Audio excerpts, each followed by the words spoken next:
Good morning. We're just about to start. So I'm Alejandro Ponce.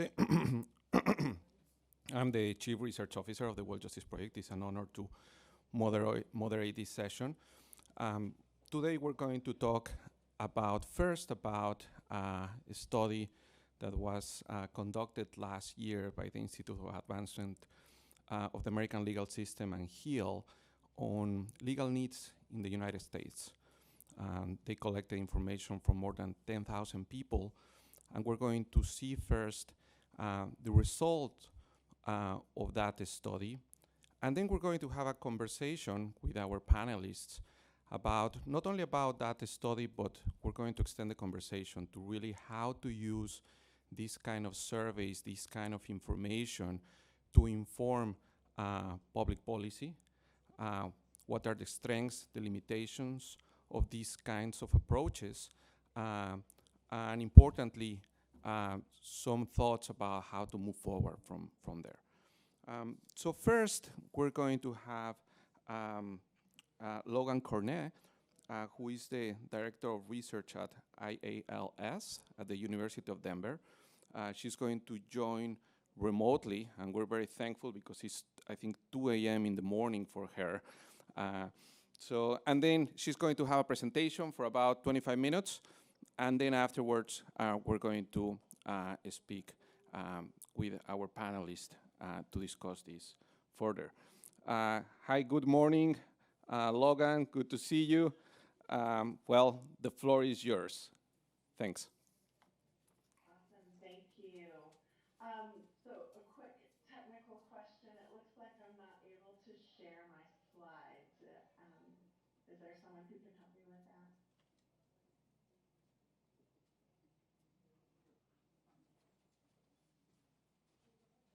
We can see your slides now.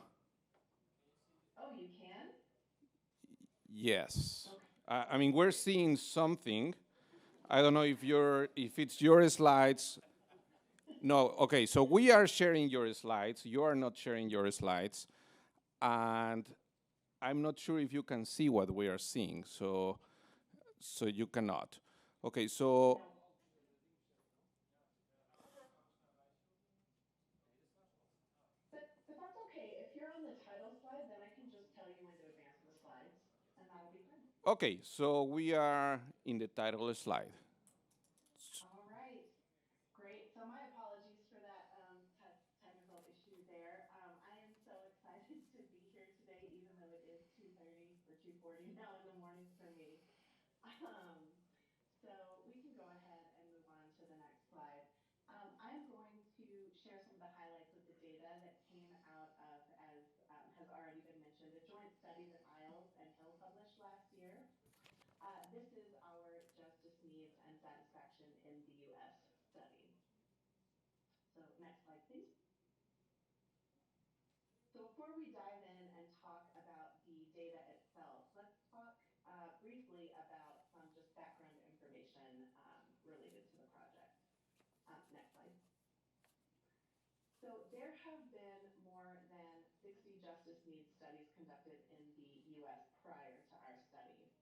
But these have largely focused on specific subsets of the broader U.S. population, right? So for example, a great many of these focus on low-income individuals or people in specific states or specific geographic locations. Next slide. Internationally, HiiL has conducted around 20 justice needs studies in countries around the world. These have generally aimed to capture representative data about the population in the specific study country rather than focusing on a smaller subset of the population. So our justice needs and satisfaction study in the US really is our effort to apply this approach in the United States and thus to provide data that speaks to the broader US population in a way that had not previously been done before. Next slide, please. More specifically here, the objectives of our study were to provide nationwide representative data on access to justice and the justice needs experienced every day by people in the United States. to develop a greater understanding of how people in the US resolve those justice needs that they experience, as well as what's working and what's not, to inform and support reform efforts. And then finally, to urge an evidence-based strategy for justice system improvement that really revolves around the needs of the people. And this is what we call people-centered justice. Next slide, please.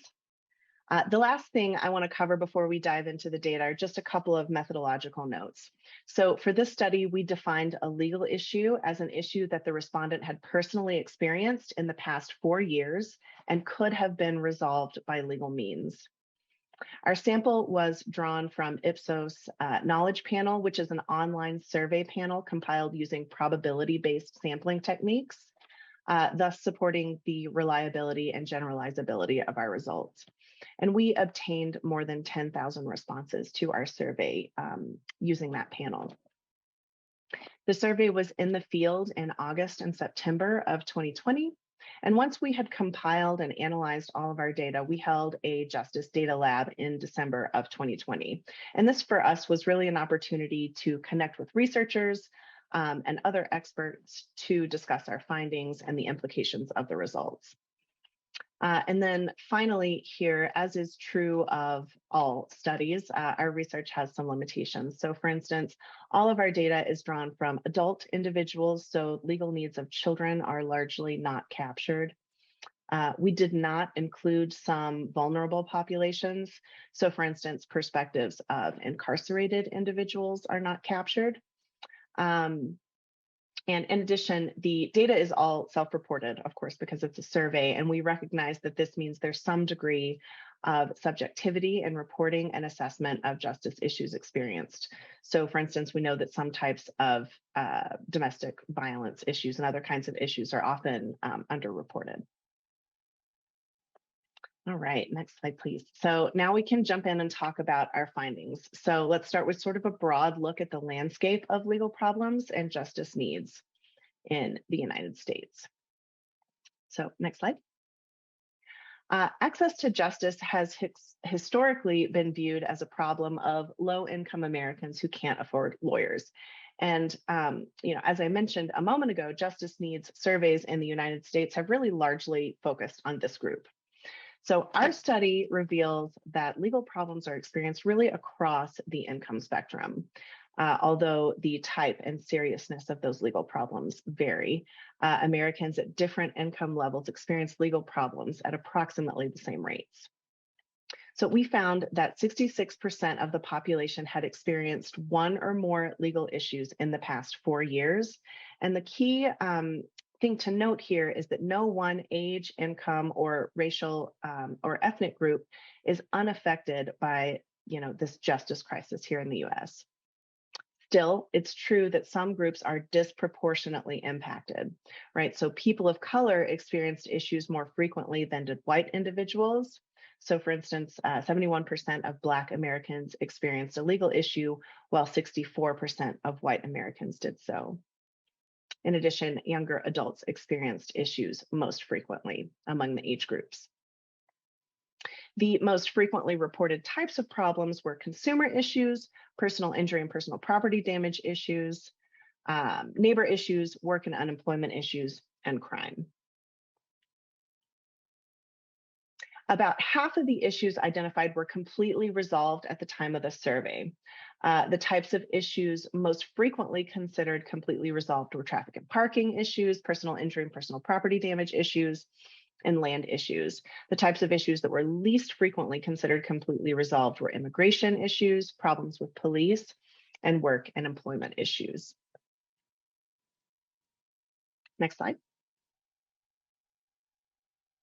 So different studies on access to justice define the justice gap in different ways. For instance, some studies focus on access to legal services as a measure of the justice gap. However, the definition that we used for this study is that access to justice is really equivalent to access to fair resolution. And this definition is consistent with that used by HiiL in previous studies, as well as that used by the World Justice Project. Next slide, please.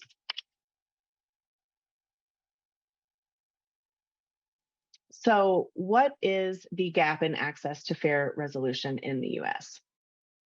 So 29% of our respondents reported issues, their issues were not expected to be resolved at any point in the future.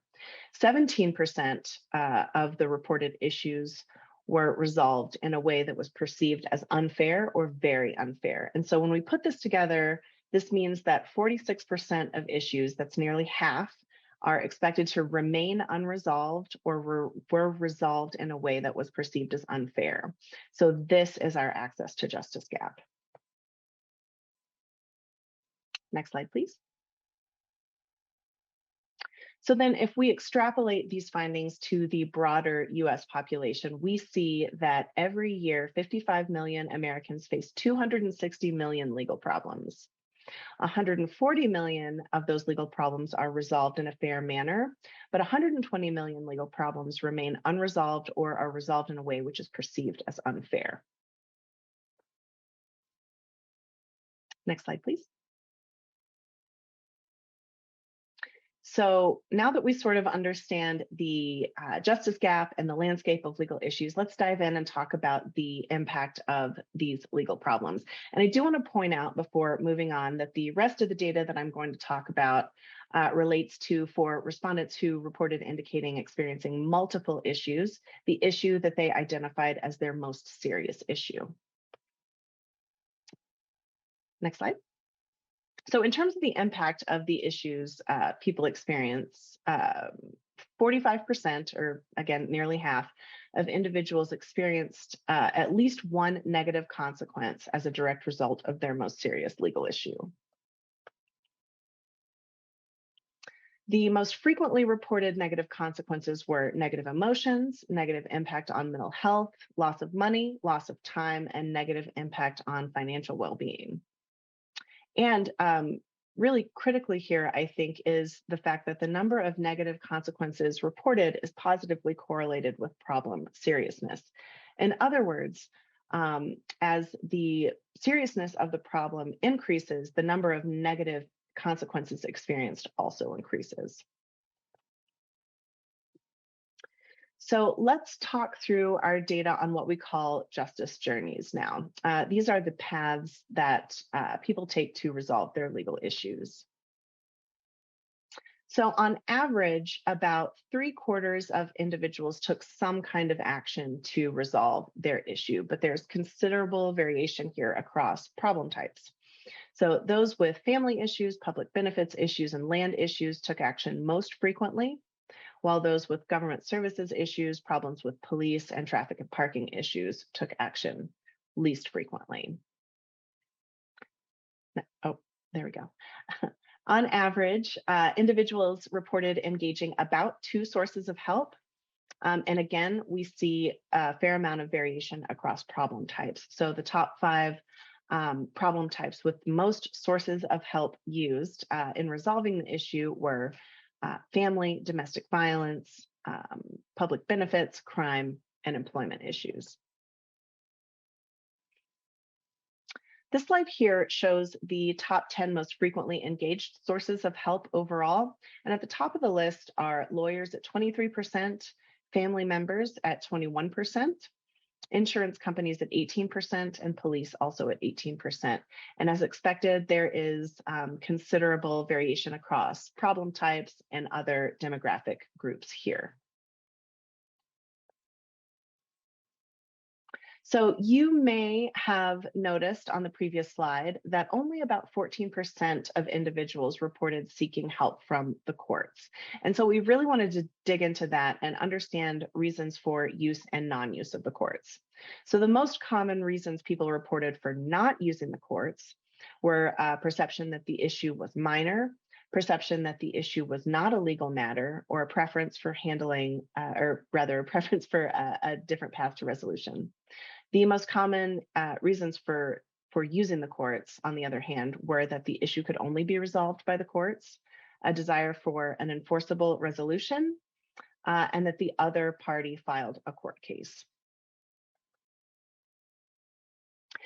So I want to just sort of pause here and reflect on this point, and that is that we identified more than 820 unique sets of sources of help that people engaged in resolving their legal issues. And of course, I say this many times already, but there's a lot of variation across problem types, right, and across demographic groups. But what the data really is telling us is that people look to a great many resources and combinations of resources for help in resolving their issues. And that our traditional conception of, problem, lawyer, court resolution really no longer applies to the vast majority of legal issues that people encounter. So we were also interested in understanding perceptions of the quality of the processes that people experienced. So we assessed quality on 7 dimensions. These were voice, so the feeling of being heard, participation in decision making, objectivity, correctability of the decision. So for example, the ability to appeal, respect, process clarity, and trustworthiness. And so consistently among the highest rated sources of help on these dimensions were mental health professionals, medical professionals, and lawyers. Consistently among the lowest rated were federal agencies and organizations, employers, and courts. Another aspect of the justice journeys that we explored was related to resolution costs, right? So the top 5 most time-consuming problems to resolve in terms of mean estimated days spent actively working towards resolution were domestic violence, immigration issues, family issues, land issues, and problems with police.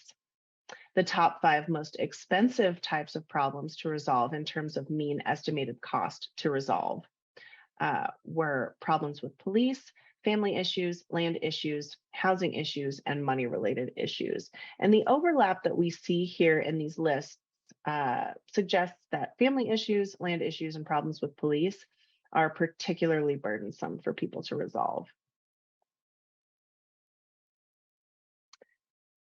So in addition to asking people about their actual resolution processes for their most serious issue, we asked about their ideal resolution. About a third said that ideally their issue would be resolved by talking to the other party and reaching a resolution. And this was the most common response by a pretty wide margin. The second most frequent ideal resolution was a decision by a court. Less than 10% said mediation was an ideal resolution. And, again, considerable variation here by problem type. So for instance, court decision was the top response for family issues and crime issues.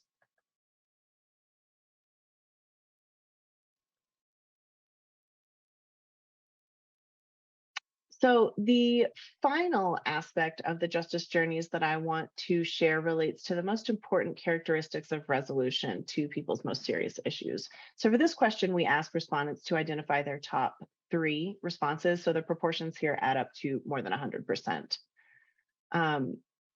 Overall, about half of respondents said that a fair process is most important.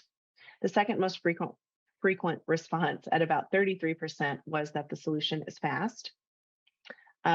Notably, I think all of these aspects of resolution appear to be at least relatively important, right? So each option was selected by more than 10% of respondents.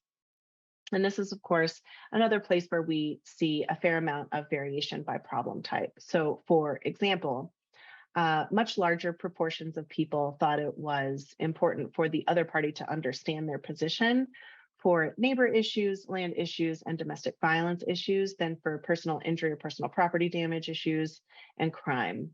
And just as another example, an impartial decision maker was selected much more frequently for those with work and employment issues, problems with police, and family issues than for domestic violence issues, housing issues, and government services issues. So I'm going to now move on and talk a little bit about these sources of legal information and advice that people engaged. And I'll note that this is a sort of subset of the sources of help that I discussed earlier. So overall, about 2/3 of individuals sought legal information and advice from at least one source. And once again, we see substantial variation across problem types here. So people most frequently sought legal information or advice for immigration issues, family issues, and land issues, and least frequently sought legal information or advice for consumer problems, traffic and parking issues, and personal injury and personal property damage issues.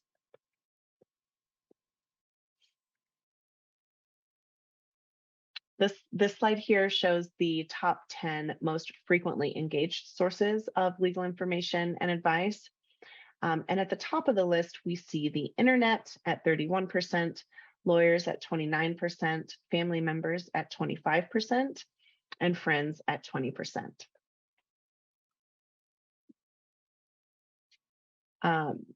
And this is yet another place where we see quite a bit of variation when we look at the data a bit more deeply. So just some examples here on this slide. Lawyers were the most commonly used source of legal information or and advice for folks with family issues, land issues, and personal injury and personal property damage issues. For domestic violence issues, the top sources of legal information and advice were friends, mental health professionals, and family members. And courts are used as sources of legal information and advice much more frequently for some types of problems than for others. So it's most frequently used for family, land, and domestic violence issues, and least frequently used for public benefits issues, neighbor issues, and work and employment issues. So in terms of some of the differences we see when we look at variations across the demographic groups, with respect to household income, we see that higher income groups utilize lawyers more frequently than did lower income groups, and higher income groups also utilize the internet more frequently than did lower income groups. When we look at differences across racial and ethnic groups, we see that only about 4% of white individuals sought legal information and advice from legal aid, whereas about 12% of Black individuals and 13% of Hispanic individuals did so. We also see that less than a quarter of Black individuals and Hispanic individuals utilize the internet for legal information and advice, while more than a third did so for all other racial and ethnic groups. And then finally, when we examine differences across age groups, we see that older age groups reported using the internet much less frequently than did younger age groups. And the youngest age group sought legal information and advice from religious, cultural, or ethnic group leaders much more frequently than did those in other age groups. So for respondents that reported not going to a lawyer for legal information or advice, we really wanted to understand their reasons why. So the most common response here by a pretty wide margin was a perception that a lawyer wasn't necessary. Other common responses we saw were a perception that the issue was not a legal issue, a perception that the issue was not appropriate for a lawyer, inability to afford a lawyer, and preference for handling the matter themselves.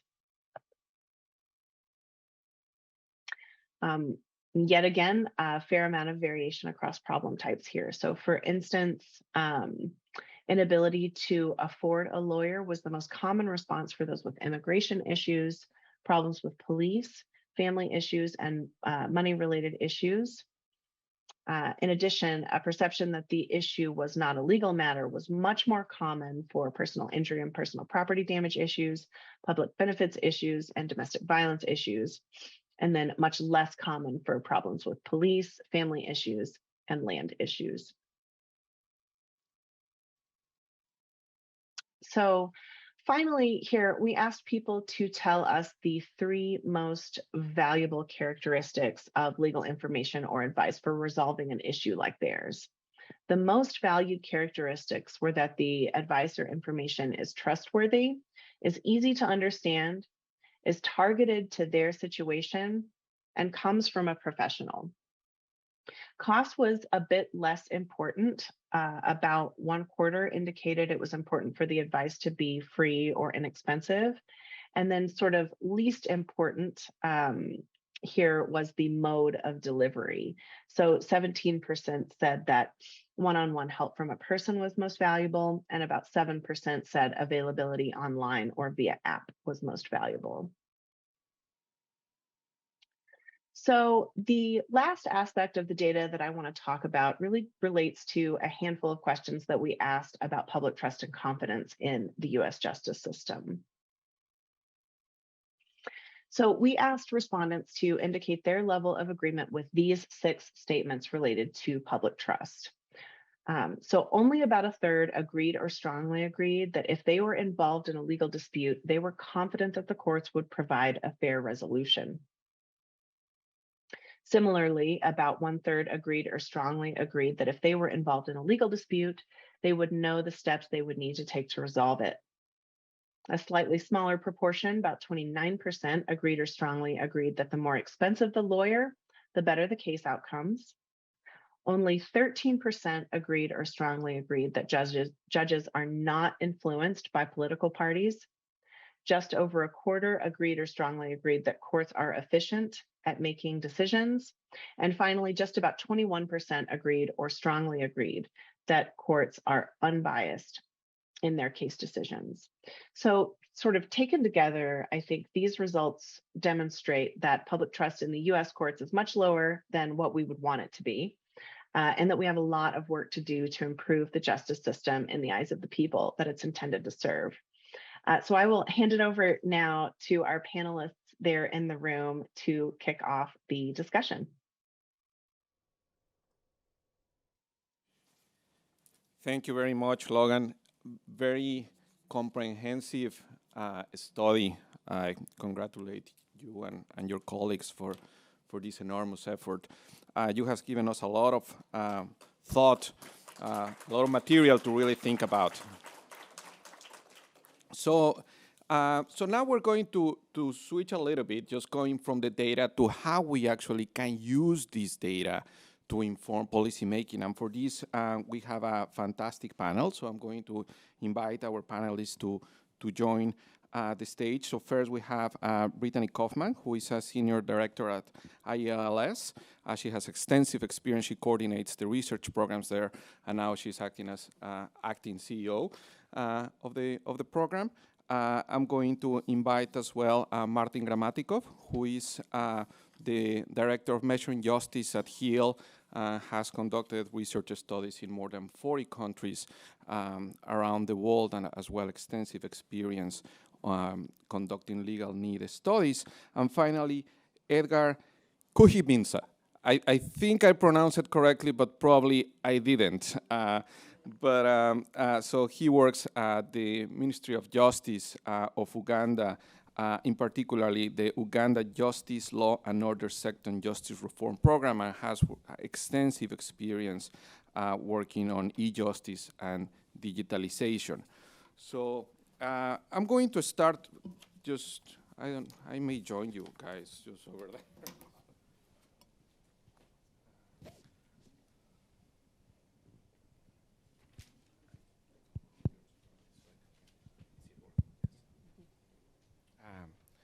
Well, hello? Yes. I'm going to start with you, Martin, just to move away a little bit from what we have heard from the US, to give us a little bit of a broader perspective and to help us understand how these kinds of studies can help inform public policy. HiiL has conducted more than 40 studies engaging with different constituencies around the world. So help us understand how this data really can inform public policy, the strengths and limitations of this data. Thanks, Alex. I think there are a couple of lessons from such sort of studies. What we saw is very comprehensive data about the US, but we, World Justice Project, others have conducted many other studies across the world, and I see a couple of key findings. First, such sort of research is showing how many problems occur, and the findings usually are flabbergasting. A lot of people, millions of people, and at the global level, billions, are encountering legal problems. Next, what we see is many of these problems are remaining unresolved. So this, from a research perspective, is very interesting, also very worrying. But for me, the policy perspective is that with so many problems, we have to reconsider justice and the scope of justice policy.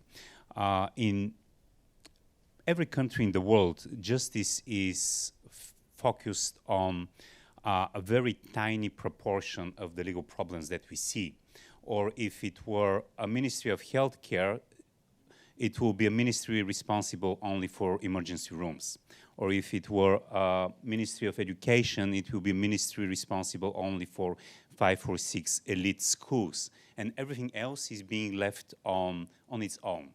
Justice, huge part of justice is being left on its own. So for me, this means that we have to reconsider the scope of justice, because we see a huge blind spot, a huge amount of problems. And we're not talking about small numbers, we are talking about billions of problems and people who are just outside of the focus of ministers, chief justices, lawyers, etc. And this is huge. So this reconsideration will not happen easily. It will not happen voluntarily, I think, but I think it's about a task of this community and other communities to push for that. And we should start from data, but data itself is not going to cut it. This is only the first step, but far from the end of the road. So this is my first reflection. Thank you. Thank you, Martin. And you're touching on a very important point, this idea that these studies allow us to see just the scope of the problem, because usually when we try to understand justice, we don't even see the entire scope of the problem. And I like your analogy to public health. To a certain extent, when we analyze courts, it's as if we were looking only at the emergency room, just when the problems actually arrive, when just arrive to the hospital and so on. But we're actually avoiding or not seeing just the entire system. Just it's almost like looking at this only from the emergency room perspective as opposed to a public health perspective, in which we could really look at the entire system and how people navigate their problems, and importantly, how can we help prevent those problems from happening in the first place, and then find solutions not only when they arrive to the emergency room, but throughout the justice chain.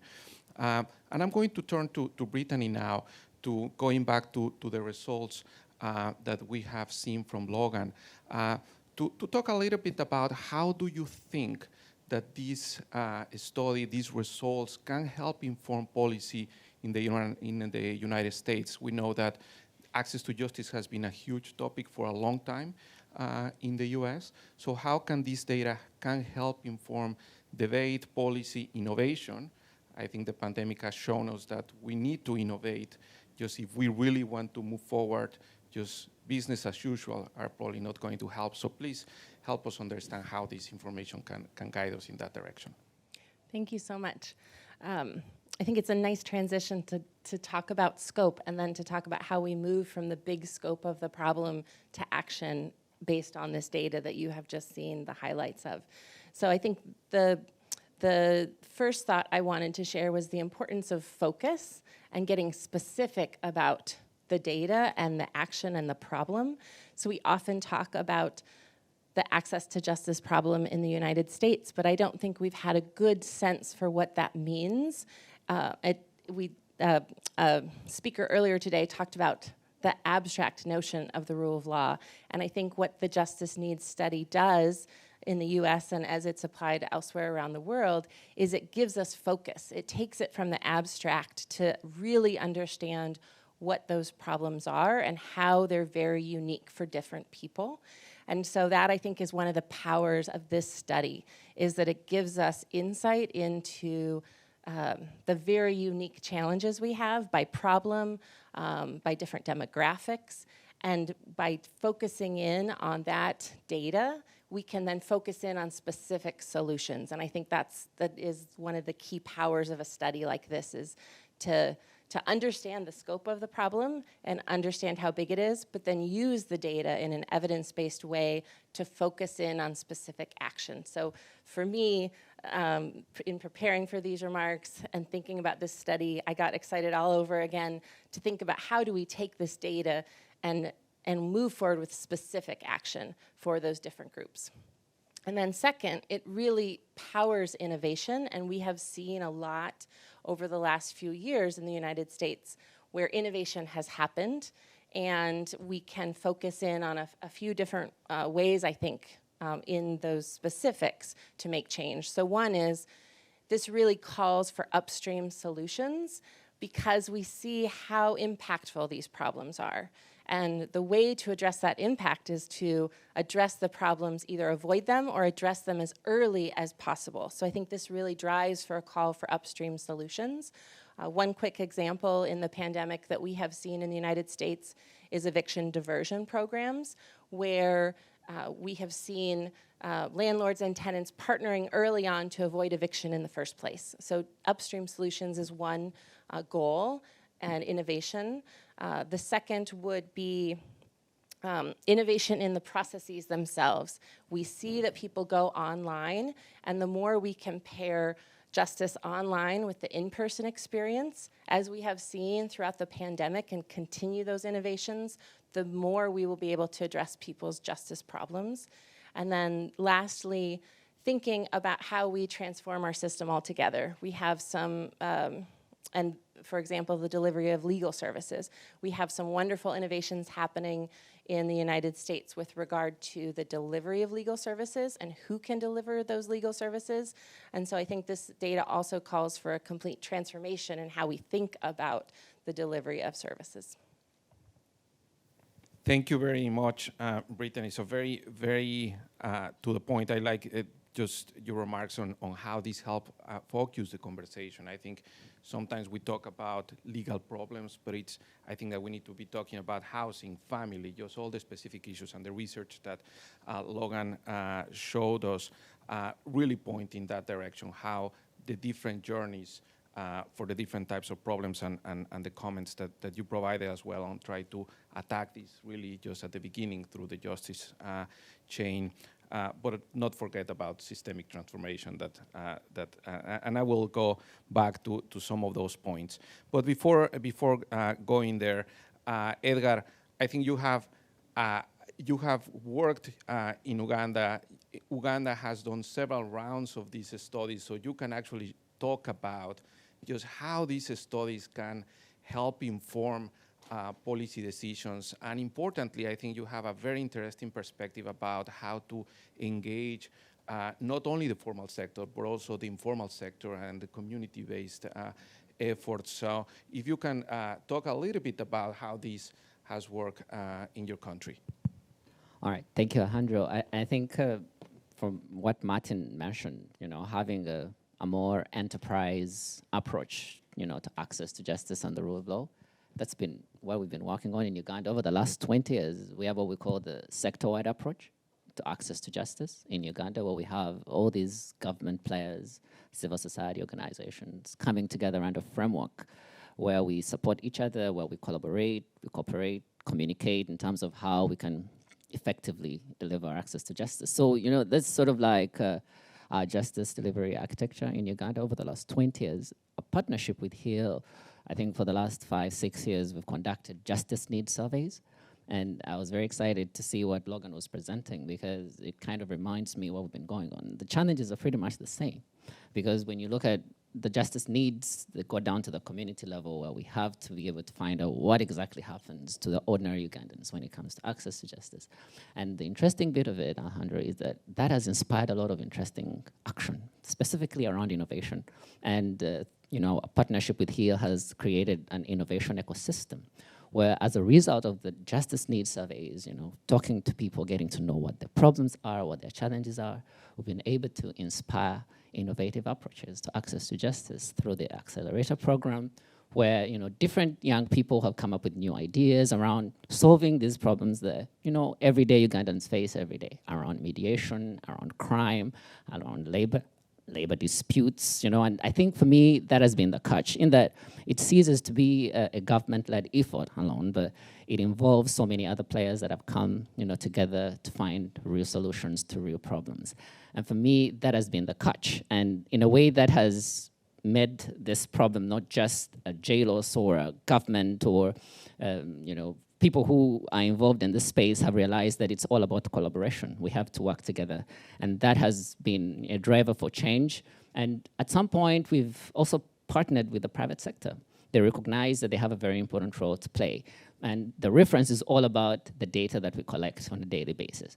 Maybe I should mention, one of the other ways we're working on is to strengthen administrative data collection mechanisms. We're trying to ensure that we create effective case management systems within our institutions, because that's where people go every other day. So in a way, we're trying to not only strengthen the formal justice systems, but the informal justice systems. At the end of the day, this administrative data, I believe, provides a very interesting stepping stone for us to go ahead and carry out surveys, that provide more context and help us, again, to be able to have more effective action to access to justice delivery.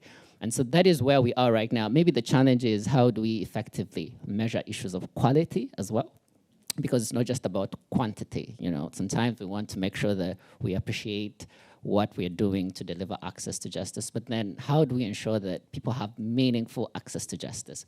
And the quantity aspects are good, but how do we focus on the quality? How do we measure that? The indicators sometimes are general and very high level, but I think we need to be able to find ways on how we can effectively measure the quality aspects. And that takes time, takes a lot of concerted efforts, but I think this sets us on a path, to going forward, and I'm very optimistic and excited. Thanks a lot, Edgar. And you're pointing at just the last point that you made, that this is simply, it says this is simply just the beginning, right? Just it gives us a very valuable piece of information, but it's only one piece of information.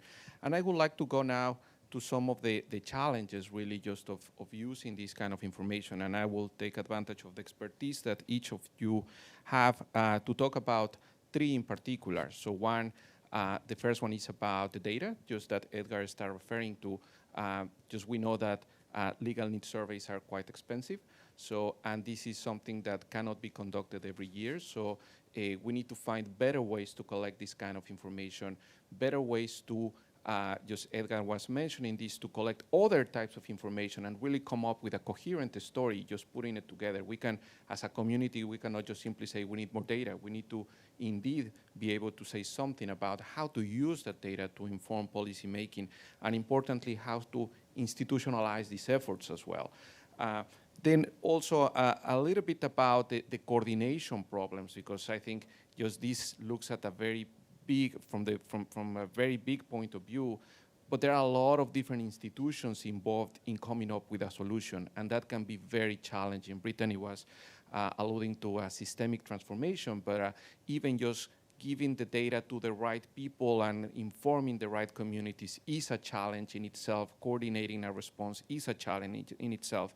And finally, the political aspect of it, just how do we actually do it, just so that this is used in practice and the processes that we need to follow. So, Martin, let me just start with you about, so that you can tell us about the challenges for the data, on the data aspect of it. How can we collect better, cheaper data? How can we just combine it with different data sources? How can we institutionalize these efforts so that we can make progress on measuring and advancing ultimately people-centered justice? Many countries so far have conducted such sort of justice needs studies, but indeed it's not enough. Some countries, and I must praise here countries like Colombia, the Netherlands, UK, Canada, are doing this on a longitudinal basis, and this is great.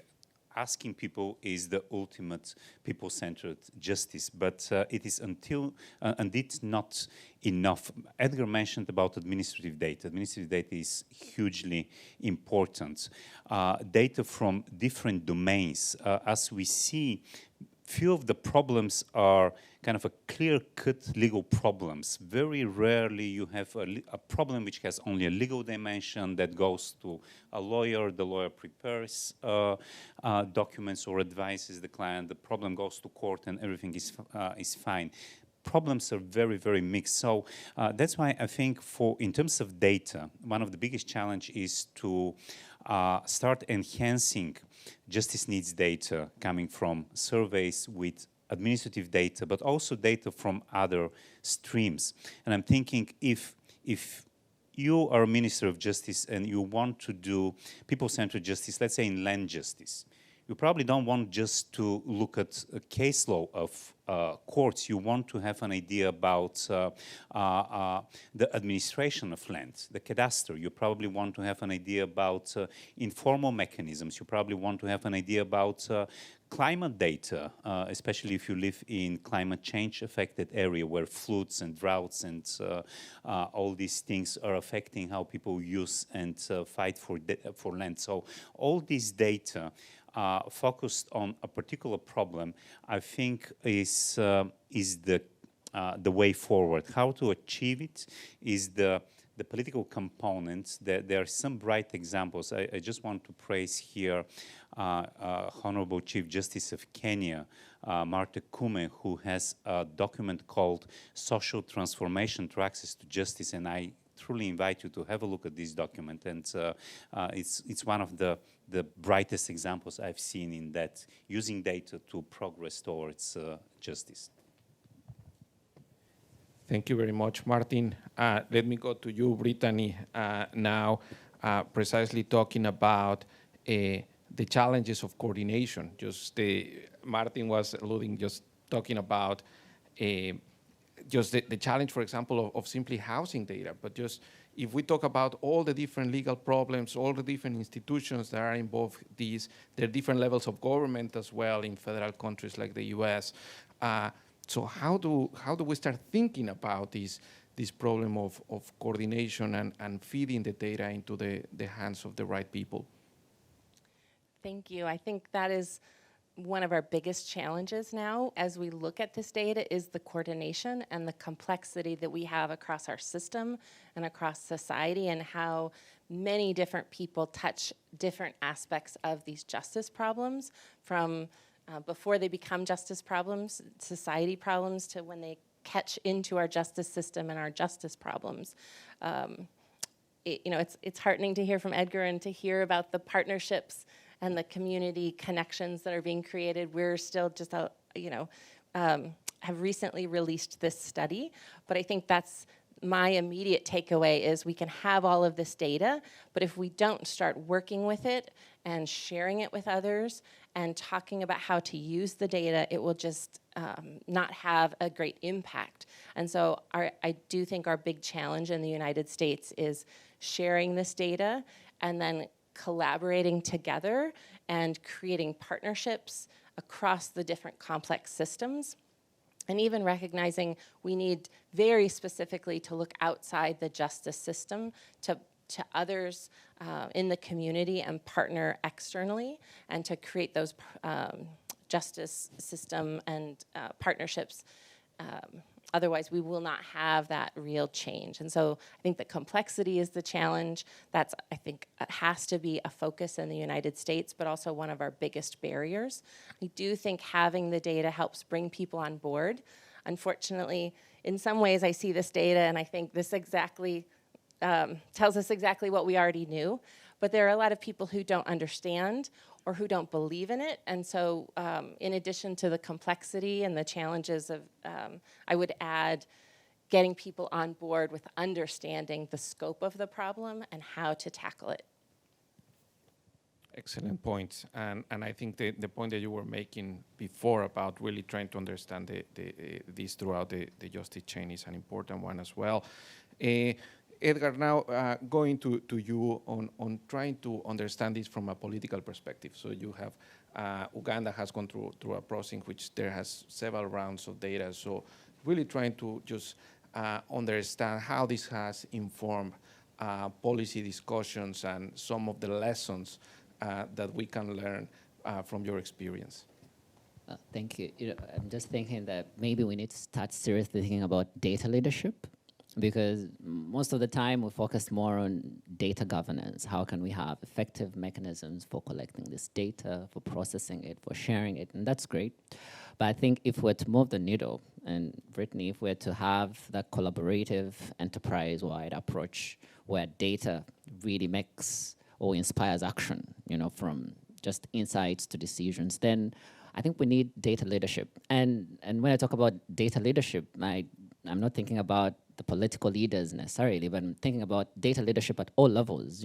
Sometimes we want to go for that big, hairy, audacious goal. We want to knock it off the park. But I think we need to also realize that we have to start small. We have to start small and build on some of these success stories and, be able to demonstrate value. And that cuts across at the operational, tactical, and the strategic levels. And so what we're trying to do in Uganda is create a coalition of partners at all levels. We're working with just about everyone that has a stake in access to justice and the rule of law. And we're trying to say the message is that you are a leader wherever you are. You can be able to cause change. And so if we can be able to have data collection mechanisms that are, led and driven by those who are in charge, and I think it helps solve the problem of ownership as well, because it's going to take a lot of work for us to be able to meaningfully demonstrate that we can solve these problems. I mean, this is a huge justice gap that we confront. And maybe we also need to start thinking big at the end of the day. We want to start small, but we want to think big, have big vision in terms of what we want to achieve. And I think that helps us to have meaningful leadership driving that process. And in Uganda, we're trying to make sure that everyone has a seat at the table. We're trying to make sure that the Chief Justice, the Minister of Justice, the Inspector General of Police, the Commissioner General of Prisons, civil society leaders are brought together to define what we want to achieve together. And I think that helps drive this process forward. But also, it comes down to integration of our systems. And I talked about administrative data. And the justice chain certainly is integrated. How do we ensure that we create a system that meaningfully gives us data in real time? And when we talk about integrated systems, I really mean that let's have our systems talk to each other. Because if the policing systems can't talk to systems that adjudicate cases in the courts, then we have a disjoint. That we need to be able to make sure that we create systems that are able to talk to each other, where we can meaningfully share data. Because what good is data if you can't share it, if you can't disseminate it, if it can't inspire action across the entire justice chain? Then we keep working in our silos, and I think that's where the problem is.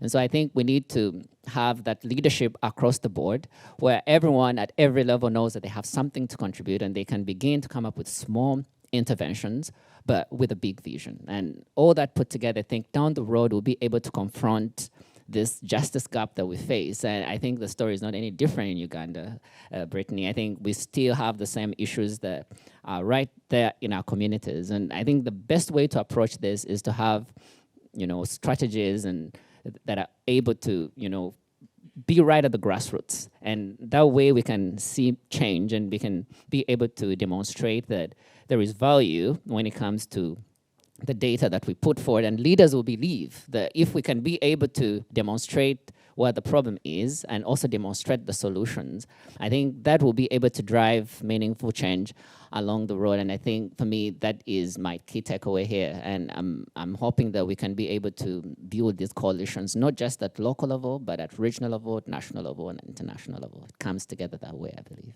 No, it's an excellent takeaway. I totally agree. I think this is extremely valuable, just to build these coalitions, to build this ownership. It's not simply just that we provide the data, but really just integrate the creation of the data, and as you were talking, the communication of the data sources from the outset, with a vision really of transforming justice systems. So we're going to turn to you now for just to engage in a broader conversations. So that you can ask our panelists and just really just broaden the discussion. Yeah, I saw the first hand over there, and then here. Do we have microphones? So they are here. Okay. So, well, if someone.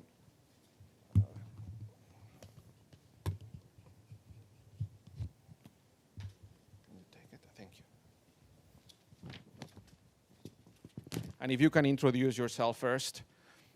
Yes, my name is Akin Bolan-Adenio. I'm a private legal practitioner from Nigeria. I also have experience with justice needs survey in Nigeria, both at national level and subnational level. My question is to any member of the panel, but particularly Edgar, since you've had subsequent justice needs surveys in your country. And it's really how to track innovation and reforms that Brittany mentioned.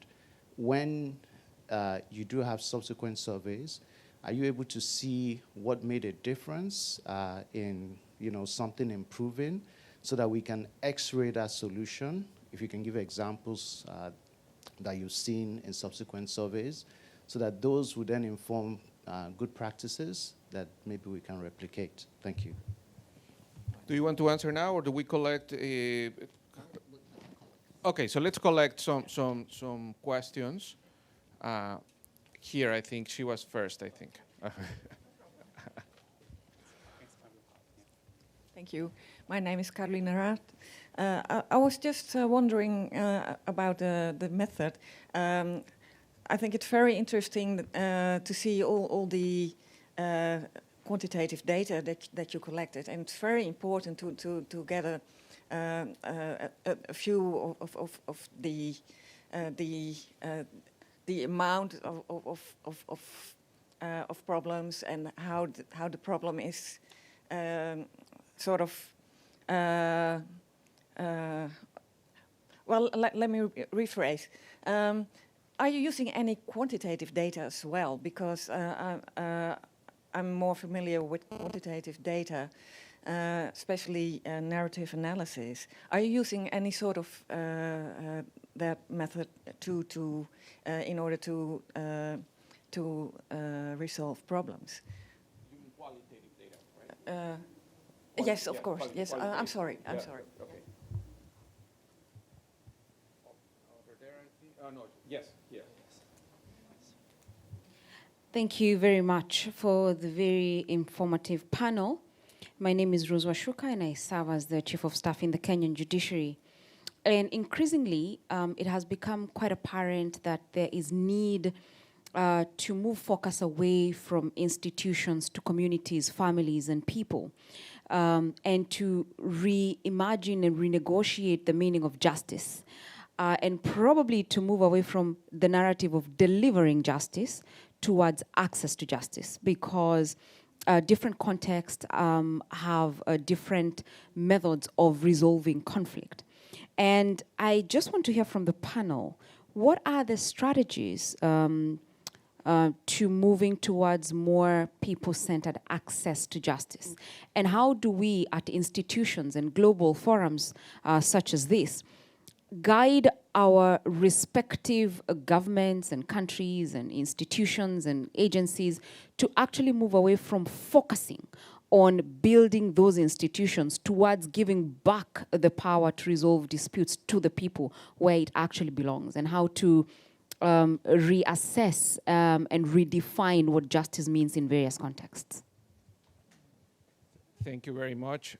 Let's take another one, and then we respond, because we're getting many. Who was next? I think it was you, right? So yes, I think she.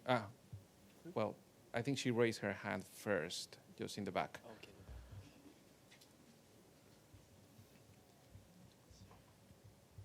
Okay. Hello, my name is Alyssa Green. I'm a student from the University of Houston. Thank you so much for the informative panel. I thought it was really interesting.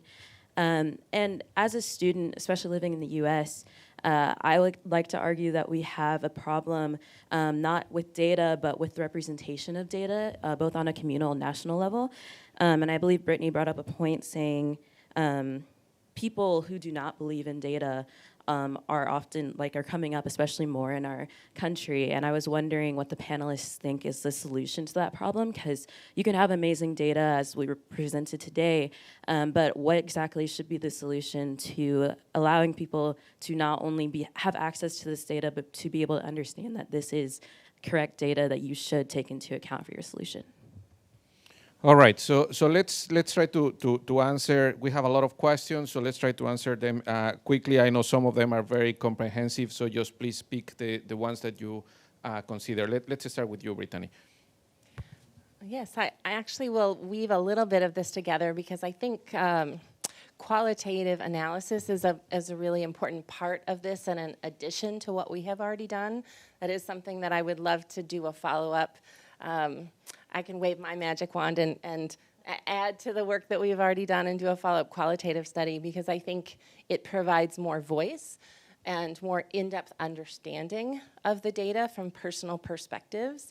I also think it's a real value to understand as we move forward what innovations are put in place and then to understand the impact of those innovations. I think repeat studies are really valuable, but I think qualitative studies would help to understand the impact of innovations over time. And then I also think it would go to providing a voice to different people and more personal understanding of stories and to add to the data. I think that would help to the most recent question.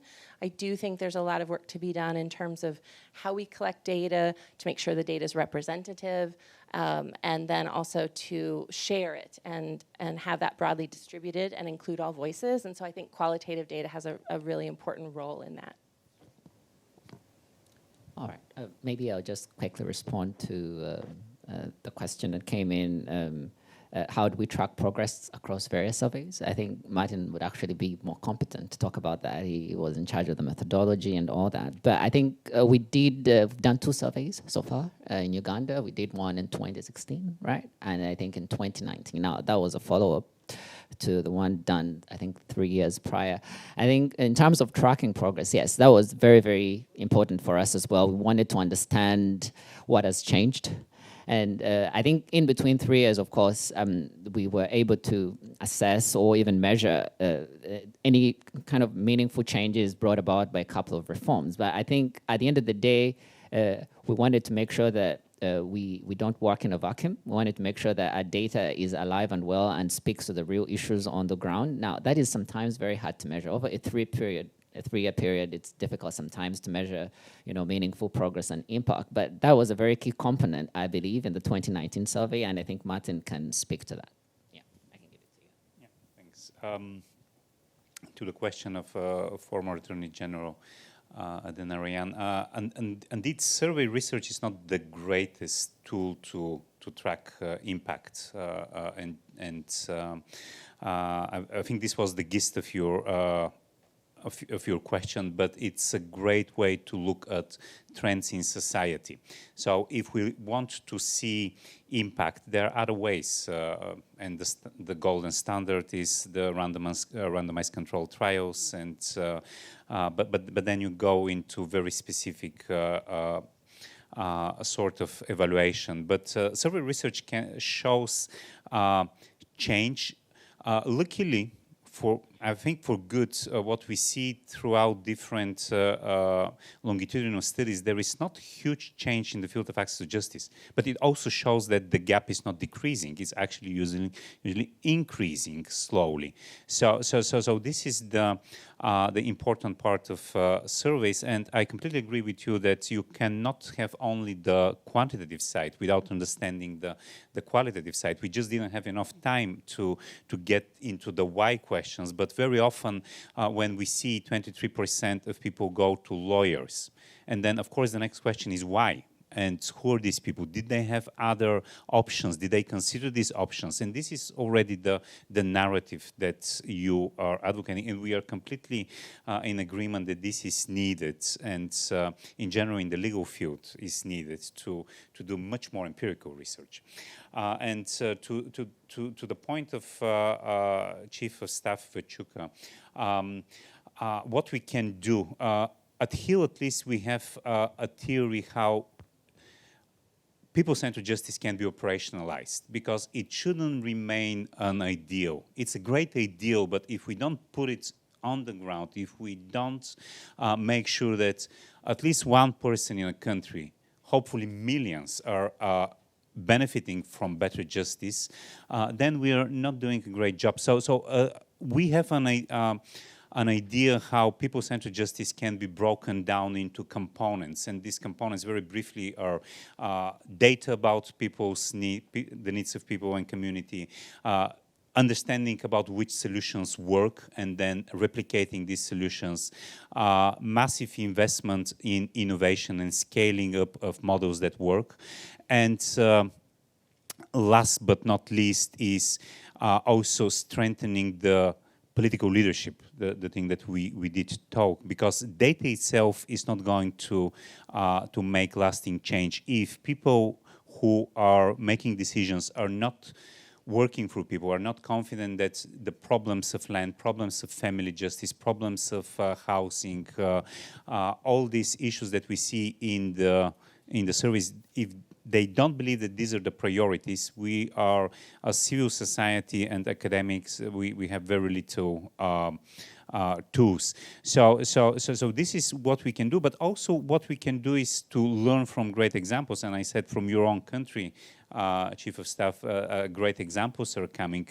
Also, Kenya have a fantastic alternative justice system strategy, which I also advocate to have a look. So spreading these examples is very important because, as Edgar said, the problems are not very different.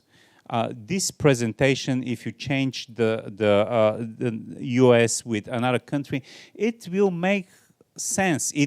Of course, looking at the prevalence of lawyers, you will immediately recognize that this is the United States, but otherwise problems are similar. People have similar relationships, people encounter similar problems, and perhaps we need similar solutions. That's true.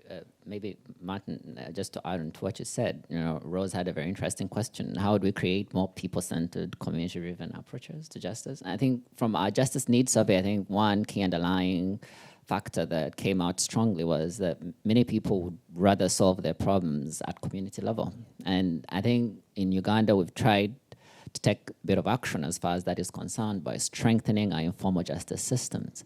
And we have what we call local council courts, and we've been trying to see how can we strengthen them. But we also have a lot of players that operate at community level, paralegals and those mediation centers that are community-based, and we're trying to see how we can be able to strengthen them, to empower them, so they can be effective ambassador of access to justice delivery or access to justice architecture. And that way, we've been able to create an environment where people at local and community level can meaningfully access justice within their own context, because justice could mean different things to different people. You may not define it and say this is what it really means. It's experiential, it's personal.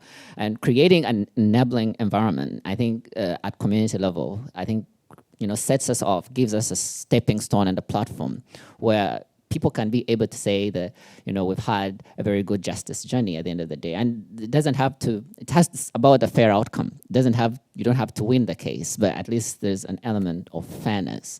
And that's what it's all about. And I just thought that I should mention that the community-led efforts in this case, all about how you strengthen those mechanisms at the grassroots. And that's what we're trying to do. We're not there yet. It's a work in progress, I should say. Yeah.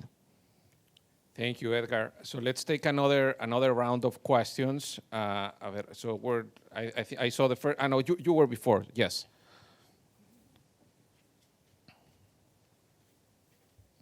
Thank you very much. My name is Christine from Uganda. I work for Praxis Conflict Center, Uganda. Thank you very much, panel, and the data. I like the data very much. I've already told Martin that. I refer to the 2 surveys that have been done in Uganda by HiiL.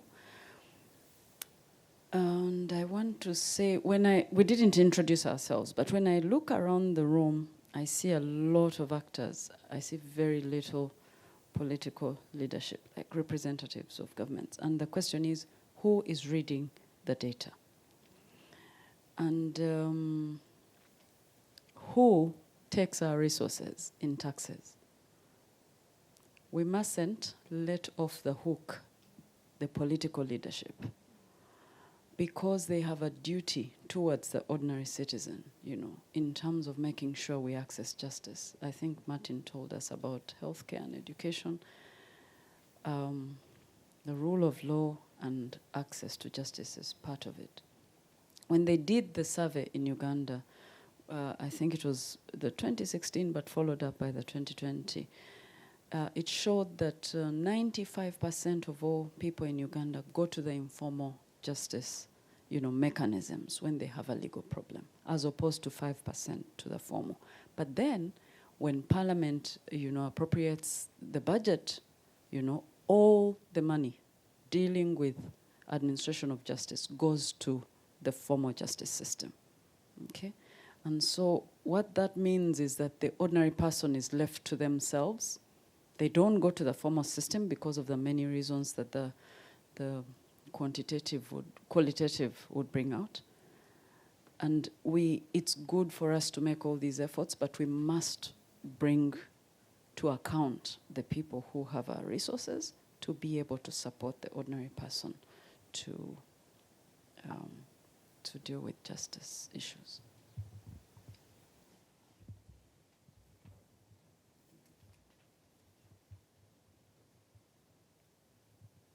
Thank you very much.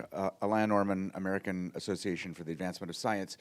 Kind of talking about what some of the speakers were just getting to, and the lady who just mentioned resources. I had sort of two-part question. One is, mention was made of, quote, solutions. I know we were talking mostly here about data with respect to the problems or the perceptions of problems, but have you all looked at possible solutions, mediation, whatever? That's A. And B, how much would these solutions cost? What sort of resources would be required to, do these things that we're talking about, more access to justice, et cetera? Thank you.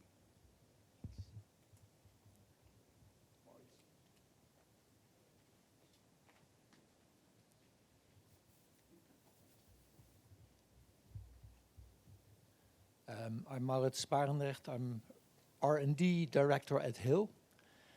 And I wanted to ask the panel, from my perspective, research is being done greatly. My problem is the D in my task. How can we get the development going?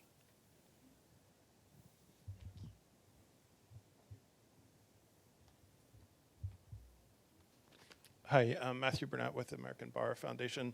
I wanted to just raise a question around this kind of tension between people-centered justice and national legal needs surveys, in the sense that those surveys are national, and also typically the sample size is quite small, and yet we know from experience that specific populations that are underserved or marginalized, vulnerable, aren't necessarily being oversampled in these surveys. So unlike, I think in Argentina, they did in the last study oversample persons with disabilities and indigenous folks.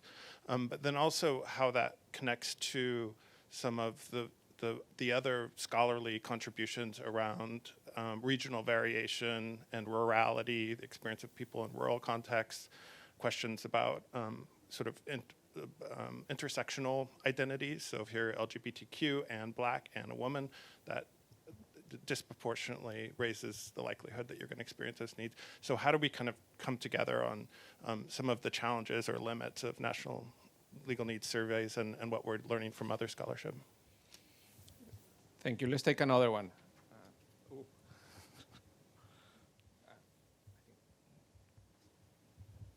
Thank you. My name is Georgi Chkheidze. I'm representing East-West Management Institute. We are trying to implement people-centered justice in Georgia. Question to panelists and, regarding the attitude from the side of justice institutions towards such studies. When we have a system where there is no such experience of conducting people-centered justice-based studies, how do you convince justice institutions who are generally might be suspicious or unsure whether they want to go through this path? Thank you. Okay, so let's try to give a response to all these issues. We had questions about political challenges, solutions, data challenges, and so on. So please, Brittany, let's start with you. Sure. So one thing I wanted to start with was one takeaway for me, and I hope that it comes out for others with regard to the U.S. study, was how while we often in the United States think about a very formal process of lawyer, court, resolution, decision, what we saw when we actually looked at the data was so many different justice journeys, and that people are using formal and informal methods and a lot of community-based approaches to justice. And so I do hope the study broadens people's minds about how justice happens and where it happens. I think in the United States, we often think about physically in a courthouse in a very traditional way. And I do think the last few years have expanded us to think, courts deliver services outside the court. And also justice happens in many different ways in our community. And we just need to catch up, I think, in leaders of the justice system and understanding how justice is actually happening in our communities. And then recognize that and also think about then how our funding flows in terms of funding justice and innovation in our communities as well. So I think that we do have funding challenges, and we need to think about how that funding flows. And then I also wanted to just mention a completely different project that I have been a part of in the United States that's local. In our Colorado, I'm from Colorado, and I'm part of our Access to Justice Commission there, and we just completed a study of convenings of over 500 people in 45 different jurisdictions within that state, asking people to talk about the barriers to justice that they have, and having those conversations one-on-one with people about how they're experiencing barriers to access to justice and how they're overcoming those barriers and how we can identify specific solutions. And I think the connection between all of this is that we need to inspire from these big studies more local community efforts to dive into understanding the challenges at a local level and partnering those two together to bring more understanding about the challenges and the solutions. So I do hope that this national study in the United States inspires other more local studies, follow-up studies, more specific studies. That is one goal to all this research and data, is inspiring more. On the question of the tension between people-centered and justice needs surveys, I don't really think there is a tension. It's more of a technical problem that exists there. And I will point out to the incredible research that the European Agency for Fundamental Rights is doing. They have one repeated study called EU-MIDIS, I think it is called. It's on migrants in Europe, or people with coming from other places in Europe. They also have another study on the biggest minority in Europe, the Roma.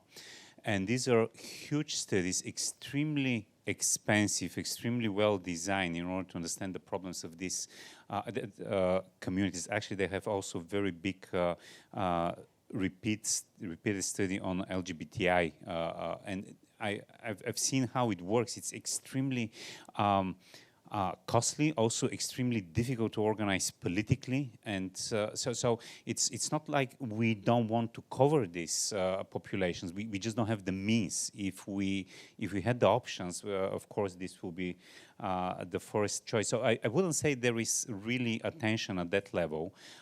So all these populations are not left out for purpose. It's just difficult to get there. So this is my perspective. On Mari's question, it's a bit weird because I'm sure he knows the answers much better than me, but I think with development, there are at least two factors that are making it difficult. One is in law, in justice, it's much more difficult to develop than in engineering, where you can program and print out something on your 3D printer. It's more difficult to organize a new justice service or to organize different ways in which defendants are being treated. And in that respect, I think it's very, very interesting what Utah and Arizona are doing with their sandbox initiatives to give innovators a space to experiment and then watch them very closely and follow the data to see what works, what doesn't work.